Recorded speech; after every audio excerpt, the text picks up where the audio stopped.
जय हिंद मेरे प्यारे साथियों, एक बार मैं फिर से आप सभी का स्वागत करता हूं आपके अपने परिवार शाक्या जी जीके क्लासेस में। साथियों, एक बार फिर से मैं आपके लिए लेके आया हूं आरपीएफ का संभावित पेपर 28वां। दोस्तों, आज थोड़ा स्पेशल है क्योंकि आज मैंने इस क्लास के अंदर आपके लिए रीजनिंग के क्वेश्चंस भी लाए हैं, मैथ्स के क्वेश्चंस भी हैं और जीके जीएस के क्वेश्चंस भी हैं। दोस्तों, बहुत सारे स्टूडेंट डिमांड करते हैं कि सर जी मैथ और रीजनिंग के क्वेश्चंस भी लाइए दोस्तों, तो मैं उन्हीं की डिमांड पर ये क्वेश्चंस लेके आया हूं। और दोस्तों, जो मैथ और रीजनिंग के क्वेश्चंस हैं वो आपके सीधे एग्जाम में पूछे गए। आज आप देख लेना दोस्तों, मैं शिफ्ट वाइज मेंशन भी करवा के लाया हूं, डेट वाइज, ठीक है। तो आप लोग देख सकते हैं किन किन एग्जाम में पूछे गए हैं। तो क्लास होने वाली आज बहुत ही इंपॉर्टेंट, बहुत ही शानदार, अंत तक बने रहेंगे। पूरा रिवीजन हम करेंगे, हर क्वेश्चन का पोस्टमार्टम करते हुए आगे बढ़ेंगे। साथियों, एग्जाम के नोटिफिकेशन का वेट मत करो दोस्तों, अभी से तैयारी करो, तभी आपकी तैयारी मजबूत होगी, ठीक है। बिना समय गंवाए हम हमारी क्लास को कंटिन्यू करेंगे। कल का हमारा होमवर्क का क्वेश्चन क्या है भाई, देख लेते हैं। कल का जो होमवर्क मैंने दिया था आपको, हमारा टॉपिक था जल प्रपात वाला, ठीक है, वाटरफॉल वाला। तो पहला क्वेश्चन मैंने दिया था, इसमें यह भी कहा था आपको नदी का नाम भी बताना है और वो नदी किस राज्य में स्थित है वो भी बताना है। जैसे हुंडरू जलप्रपात आपको बताना है दोस्तों, ये हुंडरू जलप्रपात ध्यान रखना, ये स्वर्ण रेखा नदी पर है और झारखंड राज्य में स्थित है। फिर आएगा दूसरा जोग जलप्रपात, इसको दोस्तों जोग जलप्रपात को गरसोप्पा जलप्रपात, गांधी जलप्रपात भी कहा जाता है। और मेरे वीरों, ये शरावती नदी पर स्थित है कर्नाटक में, ये आपको ध्यान रखना है। चित्रकूट जलप्रपात की बात करें मेरे वीरों, तो ध्यान रखना ये कहां पर है, इंद्रावती नदी पर स्थित है और छत्तीसगढ़ में स्थित है। दूध सागर जलप्रपात दोस्तों मांडवी नदी और गोवा में स्थित है। बात करें दोस्तों दुदुमा जलप्रपात, बहुत ही इंपॉर्टेंट है दोस्तों, इसको ध्यान रखना, मचकुंड नदी पर है स्थित। कहां पर? मचकुंड नदी, ओडिशा दोस्तों। तो ये कल का साथियों होमवर्क था जो आपने अच्छे से किया होगा दोस्तों, ठीक है। अब बढ़ते हैं दोस्तों, हमारा आज का पहला क्वेश्चन आपकी स्क्रीन पर है। कल हमने 670 क्वेश्चंस कवर किए थे और हम वहीं से स्टार्ट करेंगे। क्वेश्चन 671वां आपकी स्क्रीन पर है। सर्वेंट ऑफ इंडिया सोसाइटी की स्थापना किसने की है दोस्तों? बहुत ही इंपॉर्टेंट है। गोपाल कृष्ण गोखले, सुभाष चंद्र बोस, मोतीलाल नेहरू या महात्मा गांधी जी? मेरे सभी भाई बहन कमेंट करिए क्या होने वाला है इसका सही जवाब, बताइए दोस्तों। आप सभी जो भी भाई बहन मेरे आरपीएफ कांस्टेबल या सब इंस्पेक्टर की तैयारी कर रहे हैं, ये क्लास उन्हीं के लिए बहुत ही इंपॉर्टेंट है। और जो भी स्टूडेंट एनटीपीसी की तैयारी कर रहे हैं, ये उनके लिए भी रामबाण साबित होने वाली है दोस्तों, ठीक है। क्योंकि रेलवे की तैयारी कर रहे हैं हम रेलवे के हर क्वेश्चंस की प्रैक्टिस करेंगे जो रेलवे पूछता है। तो जितने भी मेरे वीर यहाँ पे गोपाल कृष्ण गोखले टिक कर रहे हैं, महात्मा गांधी जी के राजनीतिक गुरु Gopal Krishna Gokhale, option number A will be the right answer. अगला क्वेश्चन मैं आपके स्क्रीन पर लेके आ रहा हूं, क्वेश्चन 672। किस शताब्दी से भारत में आधुनिक काल की शुरुआत हुई थी? यह क्वेश्चन आपके आरपीएफ कांस्टेबल में पूछा गया मेरे वीरों, आरपीएफ कांस्टेबल में यह क्वेश्चन पूछा गया है। बताएंगे मेरे वीरों क्या होगा इसका सही जवाब? 18वीं शताब्दी, 16वीं शताब्दी, 17वीं शताब्दी या 19वीं शताब्दी? सभी वीर बताएंगे किस शताब्दी में से भारत में आधुनिक काल की शुरुआत हुई थी दोस्तों। तो बिल्कुल यहाँ पे जितने भी मेरे वीर 18वीं शताब्दी टिक करें उनका ये बिल्कुल सही जवाब है। अगला क्वेश्चन आपके स्क्रीन पर है, क्वेश्चन 673। निम्न में से कौन सी एक गंगा की सबसे बड़ी सहायक नदी है? बताइए इन चारों ऑप्शन में से, कावेरी, चंबल, बेतवा या घाघरा? बताइए मेरे वीरों। इजी क्वेश्चन है, सभी स्टूडेंट्स बताएंगे। और ये क्वेश्चन भी आपके सब इंस्पेक्टर में पूछा गया क्वेश्चन है, सब इंस्पेक्टर में सभी स्टूडेंट्स बताएंगे। क्लास के अंत तक बने रहना दोस्तों, आपकी ही डिमांड पर मैं आपके लिए रीजनिंग और मैथ के क्वेश्चंस भी लेके आऊं। इसके बाद आपका एक मैथ का क्वेश्चन है, बहुत ही शानदार है। तो बिल्कुल हम यहाँ पे घाघरा नदी टिक करेंगे दोस्तों। अब ध्यान से सुनना, वैसे तो सबसे अगर देखो अगर आपको बोले ना कि सबसे लंबी सहायक नदी कौन सी है गंगा की, तो आपको यमुना टिक करना है। अगर मात्रा में बड़ी सबसे बड़ी पूछे तो आपको घाघरा नदी टिक करना है दोस्तों, ठीक है। गंगा की नदी दोस्तों आपको उद्गम पता होना चाहिए, उत्तराखंड के गंगोत्री ग्लेशियर से इसका उद्गम होता है दोस्तों, ठीक है। गंगा दोस्तों यमुना में कहां मिलती है दोस्तों? प्रयागराज में, और वहां पर कुंभ का मेला आयोजित होता है दोस्तों, आपको यह ध्यान रखना दोस्तों, ठीक है। बड़े अगले क्वेश्चन की तरफ। और आप सभी को पता होगा दोस्तों, गंगा नदी दोस्तों बंगाल में दोस्तों दो भागों में बढ़ जाती है, एक तो हुगली नदी धारा निकलती है और भागीरथी निकलती है दोस्तों, ठीक है। यह भी आपको पता होना चाहिए। अगला क्वेश्चन, चलिए दोस्तों मैथ का क्वेश्चन, क्वेश्चन नंबर 674। और ये कब पूछा गया पहले देख लो, 7 जनवरी 2018 शिफ्ट 1 में ये क्वेश्चन पूछा गया है। जब 4 5 3 4 2 को 9 से विभाजित किया जाता है तो शेषफल क्या बचेगा, रिमाइंडर क्या बचेगा? बताइए। 1 2 0 4 दोस्तों, इसको सबसे आसान तरीका है ना, बहुत इजी है दोस्तों। जिसको वो तरीका पता नहीं होगा वो क्या करेगा, इस पूरे नंबर को इस 9 से भाग करने लग जाएगा दोस्तों, ठीक है। जिसको पता नहीं होगा वो ठीक है, लेकिन हमें ट्रिक से करना है, बहुत ही शानदार तरीके से करना है, क्योंकि कंपटीशन बहुत टफ है दोस्तों, है ना। तो हमें उस भीड़ में से सबसे अच्छा करना है दोस्तों, ठीक है। तो देखो दोस्तों कैसे करना है आपको, पहले मैं डिजिट लिख देता हूं, यहां पे लिख देता हूं 4 5 3 4 एंड 2। हमें खाली शेषफल पूछा ना 9 से भाग करने पर। तो देखो जो आप सभी को 9 का भाजकता का नियम पता होगा, है ना। अगर इन सब का सम अगर 9 से हो रहा हो तो आप कर सकते हैं। देखो अब यहाँ पे पूछा है 9, अब देखो 5 और 4 कितना होता है, 5 और 4 कितना होता है, 9 होता है। तो इन दोनों को काट दीजिए, ये 9 से पूरा भाग जाएगा। अब देखिए 3 और 4 7, और 7 और 2 9 होता है, ठीक है, पूरा पूरा हो गया। अब बचा क्या, 0। तो आपका शेषफल क्या होगा, रिमाइंडर क्या होगा, 0 होगा दोस्तों, ठीक है। इस बात का ध्यान रखना, अगर ये पूरा पूरा नहीं होता, जैसे यहाँ पे होता 4 और 3 7, 7 और 2 9, ठीक है, 9, और ये भी 4 और 5 और 4 9, 9 हो गया तो पूरा कट गया। अगर नहीं होता दोस्तों तो उसमें कितना इंक्लूड करते वही आपका शेषफल होता। मैं आशा करता हूं मेरे वीडियो आपको ये क्वेश्चन अच्छे से समझ में आया होगा। नहीं समझ में आया तो आप लोग कमेंट करिए, मैं वापस समझा दूंगा। अगला क्वेश्चन आपकी स्क्रीन पर है, क्वेश्चन 675, रोहन बोपन्ना का संबंध किस खेल से, कांस्टेबल में पूछा गया। आरपीएफ के कांस्टेबल में यह क्वेश्चन पूछा गया, बताइए। फुटबॉल, क्रिकेट, टेनिस या शतरंज। बहुत ही प्यारा सा क्वेश्चन है। तो मेरे वीरो इसका सही जवाब हो जाएगा, टेनिस के प्रसिद्ध खिलाड़ी हैं रोहन बोपन्ना, ठीक है दोस्तों। Option C will be the right answer. अगला क्वेश्चन मैं आपके स्क्रीन पर लेके आया हूं मेरे वीरो, क्वेश्चन नंबर 676 यानी 676। बहुत ही प्यारा सा क्वेश्चन है। क्वेश्चन क्या कह रहा है, मानव कोशिकाओं के न्यूक्ली में कितने गुणसूत्र पाए जाते हैं। बहुत ही इंपॉर्टेंट क्वेश्चन है, कांस्टेबल में पूछा गया। साइंस के जो भी क्वेश्चन मैं आपकी स्क्रीन पर रखूंगा वो किसी ना किसी एग्जाम में पूछे गए हैं।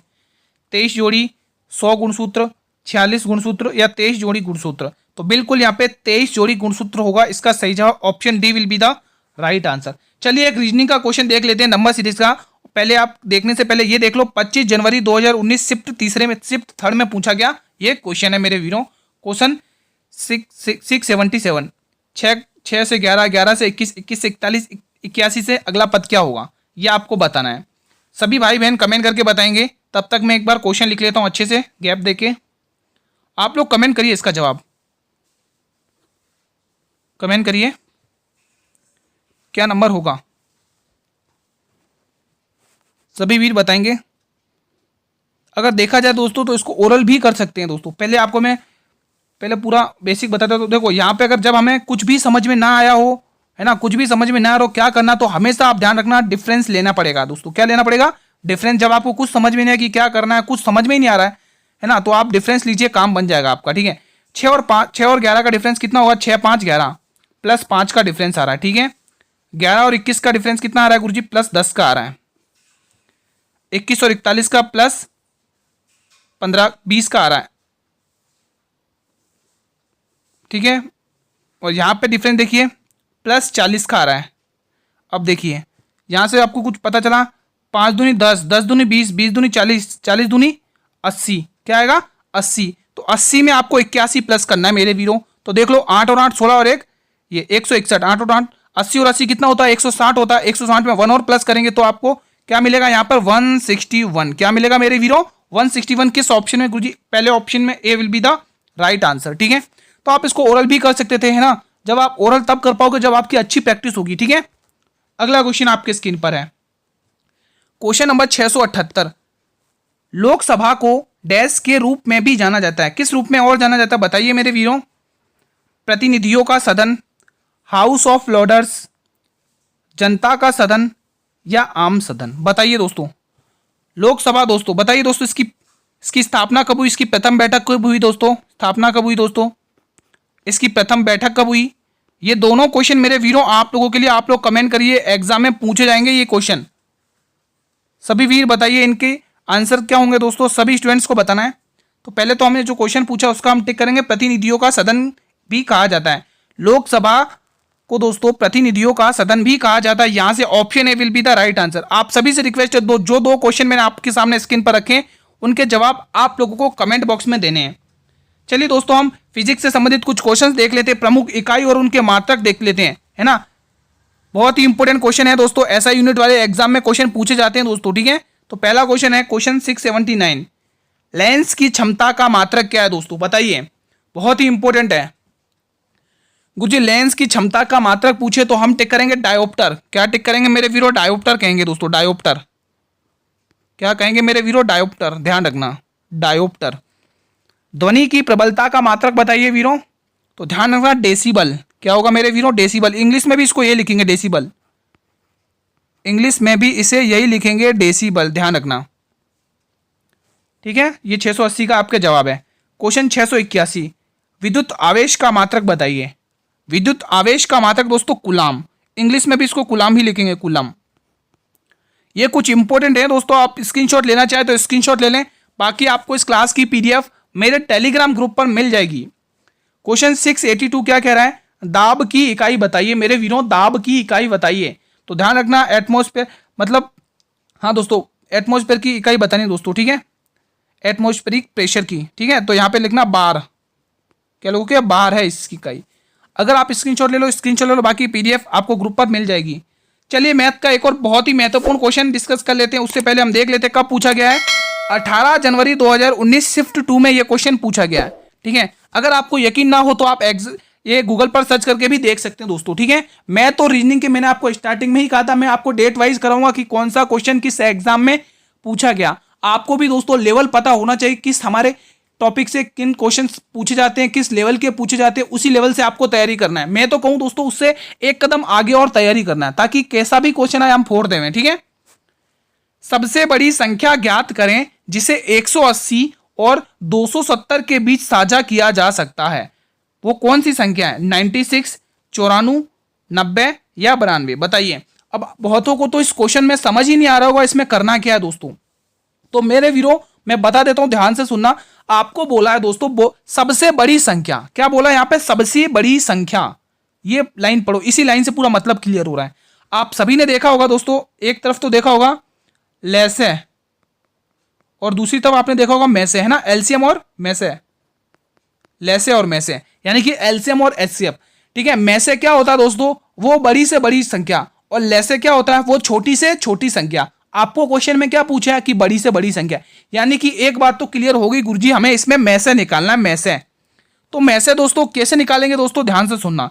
आपको एक जगह तो दे रखा है 180 और दूसरी जगह दे रखा है 270, ठीक है। मैसे क्या होता है दोस्तों, मैं आपको बता देता हूं बहुत ही अच्छी ट्रिक से, शानदार ट्रिक से, क्योंकि आप ऐसे आप करके बहुत जल्दी हो जाएगा। देखो मैसे क्या होता है, इन दो नंबर के बीच का कॉमन नंबर निकालना आपको, ठीक है। अब कॉमन नंबर कैसे निकालेंगे? इनको आपस में घटाइए। यहां पर घटाने पे क्या आ रहा है दोस्तों? 90 का अंतर आ रहा है इनके बीच में। अब ध्यान से सुनना, या तो में से 90 होगा, मैंने क्या कहा, या तो में से 90 होगा या फिर 90 का कोई फैक्टर होगा उसके अंदर, ठीक है। ध्यान रखना दोस्तों, या तो में से 90 होगा या फिर 90 का कोई फैक्टर होगा। अब देखते हैं हमारे ऑप्शन में क्या हुआ है। हमारे ऑप्शन में गुरुजी 90 खुद दे रखा है, तो बिल्कुल यहाँ पे C option will be the right answer. अगर 90 नहीं दिया होता तो गुरुजी, तो अगर 180 दिया होता तो ध्यान रखना 90 का 90 दूनी 180 होता है, तो हम 180 को टिक करते दोस्तों, ठीक है। समझ में आया दोस्तों? में से क्या होता है? वह बड़ी से बड़ी संख्या। और कैसे निकालते? या तो उनका अंतर ले लो, अंतर लेने के बाद आप ये देखो उसमें उसका कोई फैक्टर तो नहीं है, अगर फैक्टर है तो उसको टिक कर दो। मैं आशा करता हूं कि आपको अच्छे से समझ में आया हो। अगर ये क्वेश्चन ना समझ में आया कमेंट करिए, मैं अगेन आपको समझा दूंगा, ठीक है। अगला क्वेश्चन मैं आपके स्क्रीन पर लेके आ रहा हूं, क्वेश्चन 684। भारतीय स्वदेशी खेल कबड्डी के नियमों को सबसे पहले किस राज्य में तैयार किया गया था? बहुत ही प्यारा सा क्वेश्चन है, आरपीएफ के कांस्टेबल में पूछा गया मेरे वीरों, आरपीएफ के कांस्टेबल में, आरपीएफ के कांस्टेबल में यह क्वेश्चन पूछा गया। बताइए इसका सही ऑप्शन क्या रहेगा? महाराष्ट्र, आंध्र प्रदेश, केरल या असम? भारतीय स्वदेशी खेल कबड्डी के नियमों को सबसे पहले किस राज्य में तैयार किया गया? बताइए मेरे वीरों। तो गुरुजी इसका सही जवाब हो जाएगा महाराष्ट्र है, वही कौन सा भाई? महाराष्ट्र है ना। महाराष्ट्र की शान कौन है दोस्तों? मैं आपको बता चुका हूं, कल भी बताया था, महाराष्ट्र की शान छत्रपति महाराज, ठीक है, ध्यान रखना। चलिए दोस्तों एक रीजनिंग का क्वेश्चन देख लेते हैं, एनालॉजी का क्वेश्चन है, बहुत ही प्यारा सा क्वेश्चन है, ठीक है। जिस प्रकार केट का संबंध किटन से है उसी प्रकार फ्रॉग का संबंध किससे होगा? और यह क्वेश्चन पूछा गया है 19 जनवरी 2019 को थर्ड शिफ्ट में, ठीक है मेरे मित्रों। कमेंट करिए क्या होगा इसका सही जवाब? डकलिंग, स्पाइडरलिंग, टेडपोल या पपी? मेरे सभी वीर बताएंगे। जिस प्रकार कैट का संबंध किटन से है तो वही संबंध आपको फ्रॉग के साथ बताना है। तो मेरे वीरों ध्यान रखना, जिस प्रकार बिल्ली के बच्चे को क्या कहा जाता है? किटन कहा जाता है, उसी तरह मेरे वीरों फ्रॉग यानी मेंढक के बच्चे को टेडपोल कहा जाता है मेरे वीरो। क्या टिक करना है आप सभी को? टेडपोल टिक करना है दोस्तों। एनालॉजी के क्वेश्चन आपको किसी भी तरह से देखने को मिल सकते हैं, जीके जे से रिलेटेड भी क्वेश्चन मिल सकते हैं, ठीक है। चलिए मैं एक क्वेश्चन आपकी स्क्रीन पर रख रहा हूं, आप लोग कमेंट करिएगा। देखो कैसे बनेगा जीके जे से, मैं आपको बता देता हूं, ठीक है। जिस प्रकार चीन का संबंध बीजिंग से है, चीन का संबंध बीजिंग से है, जिस प्रकार चीन का संबंध बीजिंग से है, यहां पर स्पेस नहीं तो मैं यहां लिख रहा हूं, उसी प्रकार ईरान का संबंध किससे होगा? अब बताइए दोस्तों, अगर आपको जीके जेस अगर नहीं आती अच्छे से तो आप इस क्वेश्चन का जवाब दे पाते? नहीं दे पाते, ठीक है दोस्तों।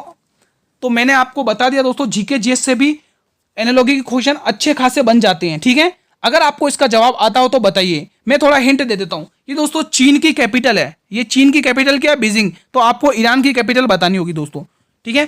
तो ध्यान रखना दोस्तों, हर क्वेश्चन आपके एनालॉजी का जीके जे से रिलेटेड बन सकता है दोस्तों, ठीक है। अगला क्वेश्चन में आपकी स्क्रीन पर, चलिए दोस्तों कुछ इंपोर्टेंट विटामिन के केमिकल नेम्स देख लेते हैं, विटामिन के रासायनिक नाम जान लेते हैं, जो आपके एग्जाम के लिए बहुत ही इंपॉर्टेंट रहने वाला टॉपिक है। मैं गारंटी के साथ कह रहा हूं, दावे के साथ कह रहा हूं, एक क्वेश्चन आपको यहां से जरूर एग्जाम में देखने को मिलेगा। क्वेश्चन 686, विटामिन B1 का रासायनिक नाम क्या है? मेरे सभी भाई बहन कमेंट करेंगे विटामिन B1 का रासायनिक नाम क्या है। तो ध्यान रखना साथियों, विटामिन B1 का रासायनिक नाम थायमिन है। क्या है मेरे वीरों? थायमिन। लिख लो, स्क्रीनशॉट ले लो या लिख लो। आपको जो भी मेरे भाई बहन यहाँ पर अपनी नोट्स बना रहे हैं तो उनके लिए ये इंपॉर्टेंट क्लास है, आप लोग लिख लो, हर एक पॉइंट को नोटिस करिए दोस्तों, ठीक है। और विटामिन दोस्तों क्वेश्चन 687 क्या कह रहा है? विटामिन B2 का रासायनिक नाम बताइए। तो ध्यान रखना, विटामिन B2 का रासायनिक नाम क्या होगा बताइए मेरे वीरों? तो इसका रासायनिक नाम होगा राइबोफ्लोविन, है ना, राइबोफ्लोविन। लिख लो, राइबोफ्लोविन, राइबोफ्लोविन, राइबोफ्लोविन, ठीक है। अगला क्वेश्चन, क्वेश्चन 688, विटामिन B3 का रासायनिक नाम है। तो ध्यान रखना दोस्तों, इसका रासायनिक नाम होगा नियासिन। क्या होगा मेरे वीरों? बहुत ही इंपॉर्टेंट है ये विटामिन B3। न जाने रेलवे इस क्वेश्चन को कितनी बार पूछ चुका है। आप सभी को पता होना चाहिए दोस्तों कि रेलवे के एग्जाम के आप प्रीवियस ईयर पेपर देखिए, उसमें मैंने ये जरूर नोटिस किया कि जो आपके रेलवे में 2018-2019 में आरपीएफ में जो क्वेश्चन पूछे गए थे वो रिपीट जरूर करता है। आप रेलवे के कोई भी एग्जाम देख लो, रेलवे उसमें से 60 से 70% क्वेश्चन रिपीट करता है। कैसे रिपीट करता है? क्वेश्चन वही रहेगा, कंसेप्ट वही रहेगा, पैटर्न वही रहेगा, लेकिन डिजिट चेंज कर देगा। बस आपको इतना ध्यान रखना है। तो आप सभी से रिक्वेस्ट है, आप पीवाईक्यू क्वेश्चन जरूर लगाएं, और मैं आपकी पीवाईक्यू क्वेश्चन लगाने के लिए डेली क्लासेस लेके आ रहा हूँ। सभी क्वेश्चन पीवाईक्यू ही रहते हैं, किस प्रकार से एग्जाम में पूछे जा रहे हैं और कौन से एक्सपेक्टेड क्वेश्चन बनते हैं वो क्वेश्चंस लाए जा रहे हैं। विटामिन B7 बहुत ही इंपॉर्टेंट है मेरे वीरों, बहुत ही इंपॉर्टेंट है। विटामिन B7 का नाम, रासायनिक नाम बायोटिन है मेरे वीरों। लिख लो बायोटिन। इसको मैं अलग स्पेशल पेन से लिख रहा हूँ क्योंकि एग्जाम में पूछा गया, बहुत ही इंपॉर्टेंट है, हाईलाइटर से, ठीक है। विटामिन B7 का केमिकल नेम क्या है भाइयों? बायोटिन है। विटामिन K का रासायनिक नाम क्या है बताइए दोस्तों? जो कि रक्त के थक्के जमाने में मदद करता है, ठीक है दोस्तों, ध्यान रखना। ये कुछ अलग नाम है दोस्तों, अभी तक पढ़ाया नहीं मैंने, तो आप ध्यान रखना, इसको नोट कर लो। क्यूनोन है, क्यूनोन। और बाकी मैं दोस्तों अदर विटामिन के नाम तो आपको बता चुका हूँ। विटामिन A का केमिकल नेम क्या है? रेटिनॉल है, ठीक है, ये भी मैं आपको बता चुका हूँ। विटामिन C का केमिकल नाम क्या है दोस्तों? एस्कॉर्बिक एसिड है। विटामिन D का केमिकल नेम क्या है? कैल्सीफेरॉल है। विटामिन E का रासायनिक नाम क्या है? टेकोफेरॉल है। तो ये सारे मैं आपको पढ़ा चुका हूँ, ठीक है। ये कुछ इंपॉर्टेंट हैं जो आपके स्क्रीन पर हैं। चलिए अगला क्वेश्चन हम हमारी स्क्रीन पर, बहुत ही प्यारा सा क्वेश्चन है दोस्तों, ठीक है। यह आपका क्वेश्चन है दोस्तों चक्रवर्ती ब्याज का दोस्तों, कंपाउंड इंटरेस्ट। लगता है यहाँ पे दोस्तों डेट मेंशन करना भूल गई है हमारी टीम, माफी चाहते हैं दोस्तों इसके लिए, ठीक है। यहाँ पर डेट मेंशन करना भूल गई है, कोई बात नहीं, ये एक्सपेक्टेड क्वेश्चन भी हो सकता है, इसीलिए शायद नहीं रखी हो डेट, है ना। तो ये एक्सपेक्टेड क्वेश्चन बन सकता है आपके एग्जाम में। एक धनराशि पर 2 वर्षों के लिए चक्रवृद्धि ब्याज 4180 रुपए है। यदि वार्षिक ब्याज की दर 20% है तो धनराशि कितनी होगी? यह आपको कंपाउंड इंटरेस्ट दे रखा है दोस्तों। तो ध्यान रखना मेरे वीरों, चक्रवर्ती ब्याज को चक्रवर्ती ब्याज से ही कंपेयर करना आपको, यह ध्यान रखना है दोस्तों। राशि क्या होगी? 10,000, 5,800, 8,570 या फिर 9,500। चलिए स्टार्ट करते हैं। देखो दोस्तों, आपको दोस्तों मैथ में अगर आपको अच्छा स्कोर करना है तो सबसे पहले आपको स्टार्टिंग कहां से करनी? परसेंटेज से। आपको परसेंटेज का नॉलेज होगा ना दोस्तों, इससे बहुत सारे क्वेश्चन सॉल्व होते हैं, रेशियो भी सॉल्व होते हैं दोस्तों, प्रॉफिट लॉस भी यहीं से सॉल्व हो जाता है, CISI भी यहीं से सॉल्व हो जाता है। मतलब परसेंटेज का हर एक टॉपिक में यूज है दोस्तों, तो आप लोग परसेंटेज पहले पढ़िएगा। अब जैसे यहाँ पर 20% दे रखा है, अगर आपको 20% की फ्रैक्शन वैल्यू होगी तो आप इस क्वेश्चन को करने में कतई देर नहीं करेंगे। 20% की फ्रैक्शन वैल्यू होती मेरे वीरो 1/5 होती है। कैसे होती है गुरुजी 1/5? तो मैं आपको बता देता हूँ। 20/100 लिखते हैं अपन, लिखते ठीक है गुरुजी, ठीक है। अब 0 से ये 0 क्या, ठीक है। 2 एकम 2 और 2 पंचे 10, ठीक है। तो आप ध्यान रखना 20% की फ्रैक्शन वैल्यू क्या होती है, 1/5। अब देखो दोस्तों, ये आपके क्या है दोस्तों, एक तरफ तो मूलधन है दोस्तों, क्या है मेरे वीरों, मूलधन, और एक तरफ क्या है, मिश्र धन। मूलधन को इंग्लिश में बोलते हैं प्रिंसिपल और मिश्र धन को इंग्लिश में बोलते हैं अमाउंट दोस्तों, ठीक है। ये आपके 5 रुपए क्या है, मूलधन है, 5 रुपए मूलधन है। इस पे 1 रुपए का ब्याज लग के ये कितना बन गया, 6 रुपए। 1 रुपए का ब्याज लग के ये कितना बन गया, 6 रुपए। आपको बोला मेरे वीरों 2 वर्ष, जब भी आपको 2 वर्ष बोले तो आपको क्या करना है, पावर 2 लगानी है, स्क्वायर करना है 2 का, ठीक है। माना अगर यहाँ पे 2 वर्ष ना होता गुरुजी तो क्या करते, तो मेरे वीरों यहाँ पे हम पावर 3 लगाते। ये आपको ध्यान रखना है। 5 का वर्ग क्या होता है मेरे वीरों, गुरुजी 5 का वर्ग को तो 25 होता है, बिल्कुल सही बात है। 6 का वर्ग क्या होता है गुरुजी, 6 का वर्ग 36 होता है, बिल्कुल सही बात है।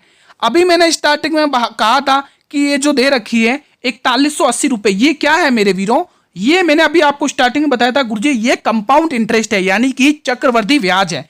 तो आप यहां पर देखिए कितने रुपए का चक्रवर्ती ब्याज मिल रहा है गुरुजी, यहां पर देखा जाए तो 11 रुपए का चक्रवर्ती ब्याज मिल रहा है। तो मैंने ये भी कहा था कि चक्रवर्ती ब्याज को चक्रवर्ती ब्याज से कंपेयर करना है, तुलना करना है। तो 11 की वैल्यू क्वेश्चन ने दे रखी है 8180 रुपए, 4180 रुपए, और हमें पूछी किसकी वैल्यू है दोस्तों, धनराशि, यानी कि मूलधन की वैल्यू पूछी, यानी 25 रुपए की। तो आपको कैसे करना है, 4180/11, और हमें पूछी किसकी वैल्यू गुरुजी, मूलधन की, यानी 25 की वैल्यू पूछी है। चलिए 11 के पहाड़े से काट लीजिए इसे, चलिए काटिए। 11 का 11, 11 दूनी 22, 11 तिया 33, 11 तिया 33, 33 7 8, 11 8 88, यानी आंसर क्या है 380। अब 380 को 25 से गुणा करिए, करिए दोस्तों। 25 0 या 0, 25 8 200, 0 कैरी 20, 25 तिया 75 और 95, 20 95, ठीक है। आपके आंसर क्या है, 9500 रुपये। हमारी धनराशि क्या है दोस्तों, 9500 रुपये है, 9,500 रुपीज़। आई होप कि आपको ये क्वेश्चन अच्छे से समझ में आया होगा मेरे वीरों, एक एक कंसेप्ट क्लियर हुआ होगा इस क्वेश्चन से, ठीक है। अब दोस्तों CISI में दोस्तों 2 साल का अंतर और CISI का और 3 साल का CISI का अंतर, ये क्वेश्चन भी पूछे जाते हैं, वो हम कल की क्लास में लेके आएंगे। एक रीजनिंग का क्वेश्चन सॉल्व करिए। जिस प्रकार 2016 का संबंध 16 से है, उसी प्रकार से आपको 2560 का संबंध बताना है। बताइए, ये क्वेश्चन मेरे वीरों 12 जनवरी 2019 शिफ्ट 2 में पूछा गया है। 196, 169, 175, 165। दोस्तों जब भी आप, मेरी बात ध्यान से सुनना, जब भी आपको स्टार्टिंग में सबसे बड़ी डिजिट दी हो और बीच में सबसे छोटी डिजिट लिखी हो, तो हमेशा एक ही कंसेप्ट फॉलो होता है। ज्यादातर मैनली दोस्तों 80-70% वही कंसेप्ट फॉलो होता है। आप इन सब का सम करिए गुरुजी, 2 + 0 + 1 + 6 कितना हुआ, 6 और 1 7 और 7 और 2 9, नहीं 6 और 6 7 8 9, कुछ मिस्टेक हुआ है क्या दोस्तों, इसमें थोड़ा मिस प्रिंट हुआ, माफ़ी चाहता हूँ इसके लिए। यहाँ पर 1 होगा, 2011 होगा, यहाँ पर 1 होगा, माफ़ी चाहता हूँ दोस्तों। यहाँ पर आप लोग 1 करिए, 1 है, ठीक है, ठीक है। तो आप यहाँ पर 1 करिए, भाई मेरे को इसमें कुछ मिस्टेक है, ठीक है, हाँ ये 1 करिए।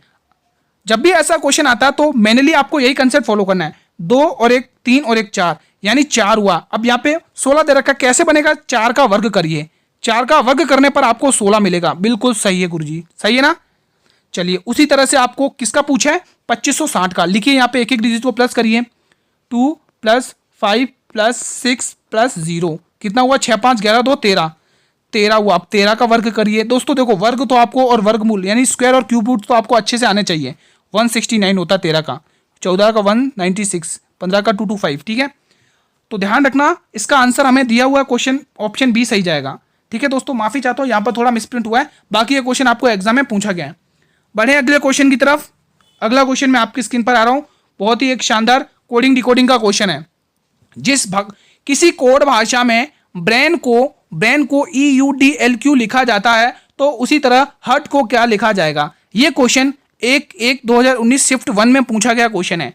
बताइए, ये 4 ऑप्शन आपकी स्क्रीन पर है। अब ध्यान से सुनना, अभी मैंने एक बात कही थी कि जिस प्रकार मैथ मैथ के मतलब क्वेश्चन को सॉल्व करने के लिए जिस प्रकार आपको परसेंटेज रेशियो अच्छे से आने चाहिए, उसी तरह रीजनिंग को सॉल्व करने के लिए दोस्तों आपके जो अल्फाबेट होते हैं उन सभी की प्लेस वैल्यू आपको अच्छे से पता होनी चाहिए, तभी आप रीजनिंग में महारत हासिल कर सकते हैं दोस्तों। अब आपको प्लेस वैल्यू ही नहीं पता, जब आपको पहली सीढ़ी ही चढ़ने नहीं आ रही तो आप आगे सीढ़ियां कैसे चढ़ोगे? तो सबसे पहले आपको प्लेस वैल्यू पता होनी चाहिए। अब देखिए, अगर प्लेस वैल्यू पता होती ना तो ओरली इसको कैसे करते, देखिए बी आता है 2 पर, ई आता है 5 पर प्लस 3 हुआ है, आर आता है 18 पर, यू आता है 21 पर प्लस 3 हुआ है, ए 1 पर आता है, डी 4 पर आता है प्लस 3 हुआ है, आई 9 पर आता है, डी 12 पर आता है प्लस 3 हुआ, एन 14 पर आता है, क्यू 17 पर आता है प्लस 3 हुआ। ऐसे आप फोड़ सकते हैं, ठीक है।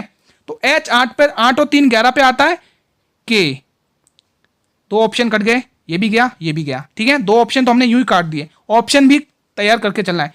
ई 5 पे आता है, 5 में 3 जोड़ोगे 8 आएगा, और 8 पे क्या आता है गुरुजी? एच आता है, कि एच किस ऑप्शन में, बस खटाक ऐसे फोड़ना है। समझ में आया दोस्तों? तो ध्यान रखना मेरे वीरों, इन क्वेश्चंस को करने के लिए, कोडिंग डिकोडिंग को फोड़ने के लिए या रीजनिंग में जो और भी हर जगह कोडिंग डिकोडिंग यूज हो जाती है दोस्तों, ठीक है। तो आपको ऐसे फोड़ना, ऑप्शन का हेल्प भी लेना है। अगर आप ऑप्शन की हेल्प नहीं लोगे दोस्तों, आपके सामने दूसरा कोई कर रहा हो तो इस क्वेश्चन को फोड़ते ही फूक मार के उड़ा देगा। लेकिन दोस्तों आपको सब तरीके से करना है ना, ऑप्शन की तरफ भी एलिमिनेट करते हुए चलना है। चलिए दोस्तों, कुछ खेल परिषद से हम इंपोर्टेंट क्वेश्चन देख लेते हैं दोस्तों, कि कोर्ट पर कौन कौन से खेल खेले जाते हैं, रिंग पर कौन कौन से खेल खेले जाते हैं, रेंज पर कौन कौन से खेल खेले जाते हैं, एरिना पर कौन सा खेल खेला जाता है, और मैट पर कौन सा खेल खेला जाता है। बताइए दोस्तों, क्या होगा इसका सही जवाब? मेरे सभी भाई बहन कमेंट करेंगे, बताइए दोस्तों। चलिए एक एक को स्टार्ट करते हैं दोस्तों। यहाँ पे हैंडबॉल खेला जाता है ना, हैंडबॉल, वॉलीबॉल, ये कुछ कुछ इंपॉर्टेंट खेल आपको ध्यान रखना है। वॉलीबॉल, ठीक है। रिंग पर कौन कौन से खेल खेले जाते हैं बताइए दोस्तों, कमेंट करके बताइए, आपके लिए इंपॉर्टेंट क्वेश्चन है। रेंज पर कौन कौन से खेल खेले जाते हैं ये भी बताइए।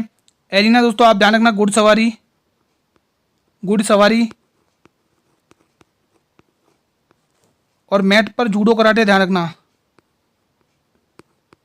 सारे क्वेश्चन मैं करा दूंगा, फिर आप क्या करोगे, ठीक है। तो यहाँ से मुझे ये पता चलना चाहिए कि मेरे किस स्टूडेंट की तैयारी कैसी चल रही है। क्या मैं जो क्वेश्चन लिखता हूँ, जो क्वेश्चन आपको होमवर्क में देता हूँ, या जो भी स्क्रीन पर क्वेश्चन एक्स्ट्रा लिखता हूँ, क्या उनके आप जवाब देते हो या नहीं देते हो, वो मुझे पता चलेगा दोस्तों, ठीक है। तो आप सभी भाई बहनों से रिक्वेस्ट है, जो क्वेश्चन नंबर 695 का और क्वेश्चन नंबर 696 का, ये 2 क्वेश्चन आपको कमेंट बॉक्स में करने हैं, ठीक है। क्वेश्चन नंबर आपकी स्क्रीन पर है 699, बहुत ही प्यारा सा क्वेश्चन है। काहिरा शहर निम्न में से किस नदी के तट पर स्थित है? जाम्बेजी, नाइजर, नील और कांगो। मेरे वीरों आपको पता होना चाहिए दोस्तों, ये काहिरा ये क्या है दोस्तों बताइए।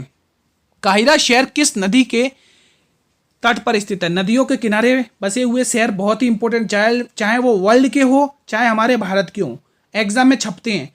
और दोस्तों ध्यान रखना, आप कोई भी एग्जाम देखिए रेलवे के, है ना, उसमें आप एसआई कांस्टेबल ले लीजिए, उसमें दोस्तों ध्यान रखना जो ज्योग्राफी है ना, ज्योग्राफी के क्वेश्चंस भी अच्छे खासे पूछे गए हैं एग्जामिनर के द्वारा, है ना। आपको जल संधि वाले टॉपिक अच्छे से रटना है, पर्वत अच्छे से रटना है, ठीक है, झीलें अच्छे से रटनी है, नदियाँ अच्छे से रटनी है, ठीक है दोस्तों, ज्वालामुखी वगैरह, घास के मैदान, ठीक है दोस्तों, और महाद्वीप कौन सा बड़ा है कौन सा छोटा है, किसको क्या कहा जाता है, ये टॉपिक आपको घोट कर पी जाने दोस्तों। इन क्वेश्चंस बहुत ही पूछे जाते हैं यहाँ से।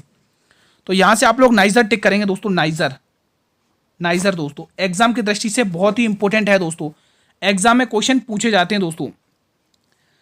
और दोस्तों ये ध्यान रखना, ये जो काहिरा शहर है दोस्तों अफ्रीका का सबसे बड़ा शहर है दोस्तों, लिख लो, अफ्रीका महाद्वीप का सबसे बड़ा शहर है, अफ्रीका महाद्वीप, अफ्रीका महाद्वीप का बड़ा शहर है दोस्तों, ठीक है, ध्यान रखना एग्जाम में पूछा जाता है, ठीक है दोस्तों। बढ़े अगले क्वेश्चन की तरफ।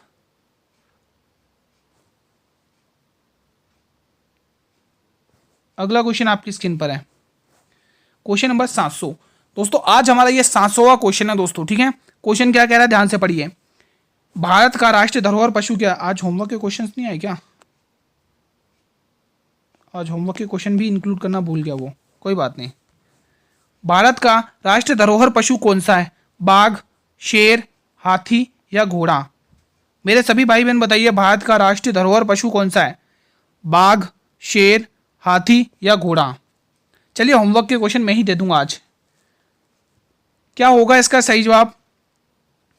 तो ध्यान रखना, भारत का राष्ट्रीय धरोहर पशु बोला है तो हम टिक करेंगे हाथी दोस्तों। क्या टिक करेंगे? हाथी टिक करेंगे। ठीक है, हाथी टिक करेंगे दोस्तों। चलिए दोस्तों, अब टाइम हो गया आपके होमवर्क के क्वेश्चंस का। मैं आपको थोड़े होमवर्क के क्वेश्चन दे देता हूं। ठीक है, होमवर्क के क्वेश्चन एक पेज ले लेते हैं, उस पर हम होमवर्क के क्वेश्चंस लिख लेते हैं। होमवर्क के क्वेश्चन, होमवर्क क्वेश्चन आपको करना है पूरा टास्क। ठीक है, होमवर्क क्वेश्चंस। चलिए आज होमवर्क के क्वेश्चन का हम टॉपिक ले लेते हैं सिंधु घाटी सभ्यता। सिंधु घाटी सभ्यता। ठीक है, तो सबसे पहला मेरा क्वेश्चन ये रहेगा आपसे, आप सिंधु घाटी सभ्यता में उत्तर से दक्षिण का स्थान बताइए, उसे क्या किन नदी पर स्थित है? उत्तर से दक्षिण का विस्तार बताइए। उत्तर से दक्षिण का विस्तार। ठीक है, आपको कैसे बताना, मैं हिंट दे देता हूं। इसमें आपको बताना है कि जो सिंधु घाटी का जो उत्तर वाला एरिया है उसको क्या कहा जाता है और वो किस नदी के तट पर है। ये दो क्वेश्चन आपको टिक करने हैं। पूर्व से पश्चिम का बताइए, पूर्व से पश्चिम का बताइए, पश्चिम तक का विस्तार। बेसिक क्वेश्चन है। ठीक है, विस्तार। ये आपको इनके जवाब देने, दो क्वेश्चन। तीसरा क्वेश्चन यहां पर मैं लिख रहा हूं, हड़प्पा, मोहनजोदड़ो,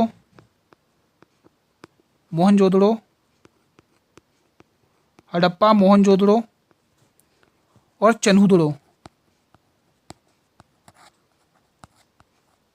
और रोपड़,